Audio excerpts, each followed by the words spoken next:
24 ans, les gars. 24 ans que je regarde le football de manière consciente. 24 ans que j'ai regardé des finales de compétition invraisemblables. La finale de Ligue des Champions en 2005 entre Liverpool et le Grand Milan AC.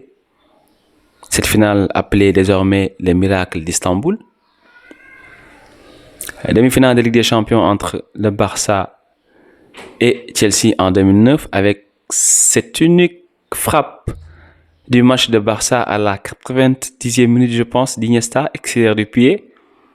1-0 qui qualifie Barça pour la finale en 2009, remporté devant Manchester United de Cristiano Ronaldo. La finale de Coupe du Monde 2022 entre la France et l'Argentine. Mais jamais, les gars, jamais dans l'histoire du football, j'ai assisté à une finale pareille que celle d'hier.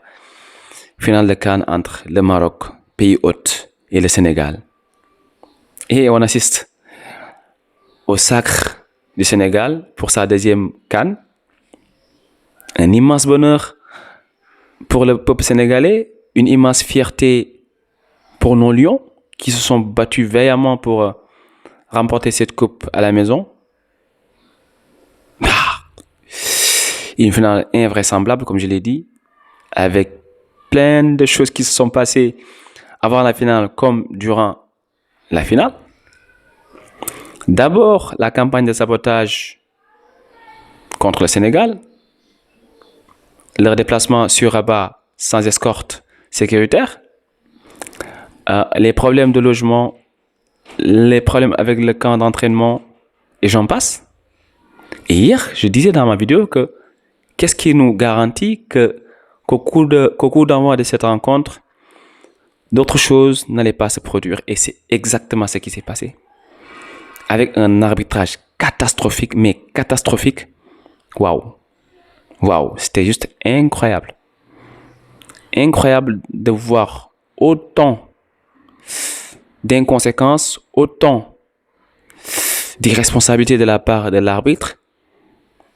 C'était limite un manque de niveau du corps arbitral, ou peut-être pire, une certaine dose d'injustice de la part du corps arbitral. Mais bon, je vais m'en arrêter là pour ne pas aller plus loin. Donc oui, un match très compliqué, mais qui dans l'ensemble a été dominé par le Sénégal. On a montré hier au Maroc qu'on est la meilleure équipe d'Afrique, tant sur le papier que techniquement sur la pelouse. On a eu la possession, on a eu les meilleures occasions de marquer. D'abord, en tout début de rencontre avec ce corner, tête de Pape Gueye, sauvé in extremis par Bounou. Ensuite, le face-à-face de Iliman Ndiaye face à Bounou, sur une superbe passe en profondeur de Nicolas Jackson. Malheureusement, Iliman Ndiaye manque de réalisme. Déjà, je pense qu'avec cette occasion-là, on aurait dû mener au score. Malheureusement, non. Et il faut attendre la 58e minute pour voir une occasion franche du Maroc avec ce centre à terre d'Achraf Hakimi en direction de El Kaabi, qui malheureusement ne domine pas assez le ballon, qui passe à côté des buts de Mendy. Donc oui, techniquement le Sénégal était supérieur sur tous les plans, même si le match n'a pas été facile. On a quand même subi une pression du public marocain avec des sifflets quasiment tout au long du match. Plus de 110 000 personnes qui sifflent comme ça. Il faut avoir les nerfs solides pour supporter une telle pression. On l'a fait. On a été lucide. On a été vraiment posé. On a joué à notre manière, à notre rythme, avec nos forces. Déjà que ça fait partie du football de siffler l'équipe adverse, mais autant c'est à la limite du harcèlement. Donc ouais, là, on devient plus fort que jamais avec ce genre de finale-là. Plus fort que jamais. Et c'est acté pour le Sénégal. Ensuite, la pression dans le jeu avec un pressing infernal des Marocains. J'ai adoré dans l'absolu le match de El Hannous, que j'ai trouvé hyper intéressant dans son activité sans ballon. Le pressing, les tacles. Il harcelait sans cesse nos joueurs. Il a commis pas mal de fautes. Il a commis trop de fautes. Et je ne pense pas qu'il a été pour autant sanctionné d'un carton jaune. Je ne me rappelle pas. Peut-être si ça a été fait, c'était tard dans le match. Donc on s'est rendu compte que également que l'arbitre sifflait quasiment tout le temps toute faute ou bien tout semblant de faute sénégalais. Par contre, quand il s'agissait du Maroc, c'était pas forcément sifflé. Ça déjà c'était très difficile à gérer, mais quand même on a continué à jouer à notre façon. On a été fair play. Malheureusement, le Maroc ne l'a pas été. On a tous vu les vidéos sur les réseaux sociaux, les images sur les réseaux sociaux des ramasseurs de balles marocains qui voulaient vaille que vaille choper la serviette de notre gardien Edouard Mendy. Pour quelle raison, on ne sait pas. C'est pas fair play non plus. Parce que la serviette, c'est une serviette. Pourquoi vouloir choper ça? Et je pense que le Sénégal a appris de la rencontre entre le Maroc et le Nigeria. Sincèrement, parce que je pense que le gardien nigérian aussi a vécu la même soirée. Heureusement pour nous hier, Yehvan Diouf a joué au garde du corps avec la serviette de Edouard Mendy qu'il a ensuite publié après la finale. Donc oui, c'était pas fair play. Le Maroc a utilisé tous les moyens classiques, tous les moyens valables ou pas pour gagner cette CAN. Malheureusement pour eux, et tant mieux pour nous, et tant mieux pour le football. La meilleure équipe l'a remporté. On s'est vu refuser un but valable, un but valide. Sur corner, l'arbitre décide de siffler une faute sur Hakimi. Et jamais de la vie il y a faute sur Hakimi. Parce que c'est Hakimi lui-même qui se désintéresse du ballon, qui va chercher le contact avec Abdoulaye Seck. Et il n'y a absolument rien qui puisse permettre à l'arbitre de siffler faute. Il le fait quand même. D'accord? On se voit invalider un but tellement clair et valable, sans aucune contestation possible. L'arbitre ne prend même pas la peine d'aller consulter la VAR, parce qu'apparemment, il l'a sifflé trop tôt. Donc ça, limite, c'est une faute professionnelle de la part de l'arbitre. Et 2 minutes après, les gars, ce même arbitre décide d'accorder un penalty à la toute dernière minute au Maroc. Et c'est de là que tout a basculé. Et c'est de là que j'ai adoré la position de Pape Thiaw. J'ai adoré ses décisions. Et nous assumons ces décisions. Parce que face à l'injustice, toutes les armes sont bonnes pour dire non. Et ça, c'était notre façon et notre manière de dire non au vol et à l'injustice. Maintenant, qui est derrière tout ça? On ne sait pas. La CAF, on ne sait pas. La Fédération marocaine, on ne sait pas non plus. Est-ce un manque de niveau d'arbitrage? On ne sait pas non plus. En tout cas, il y avait une injustice. Et ça, il fallait dire non. Et ça, on l'a fait. Donc, cette décision de Pape Thiaw de demander à ce joueur de quitter la pelouse et de rejoindre les vestiaires, c'était une bonne décision. C'est la décision qui a permis de mettre tout le monde devant ses responsabilités. C'était la décision de dénoncer toute cette chaîne d'injustice et d'acharnement sur le Sénégal. Donc, on a fait avec les moyens du bord.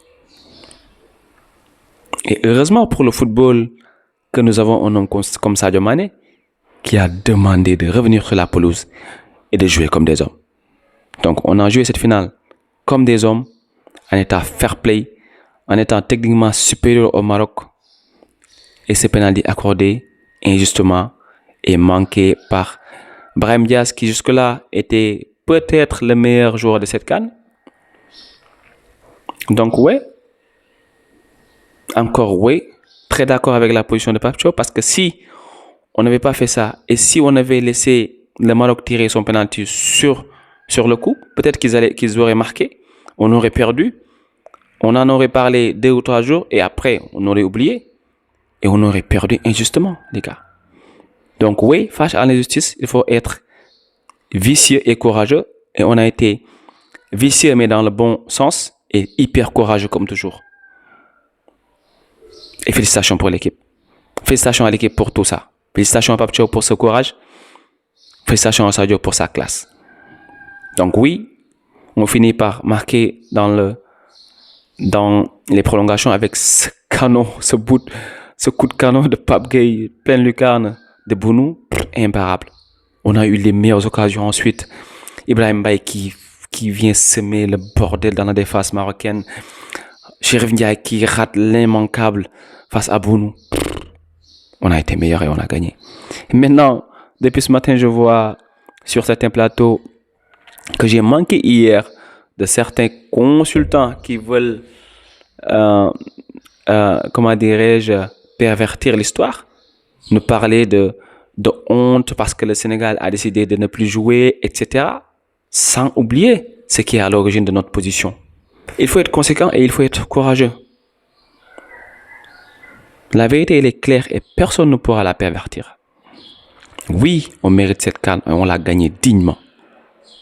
Oui, on a été la meilleure équipe d'Afrique dans cette compétition et on a gagné. Oui, on est la meilleure équipe d'Afrique depuis bientôt 10 ans. Et oui, on a une belle jeunesse, on a un bel avenir avec des jeunes pétris de talent.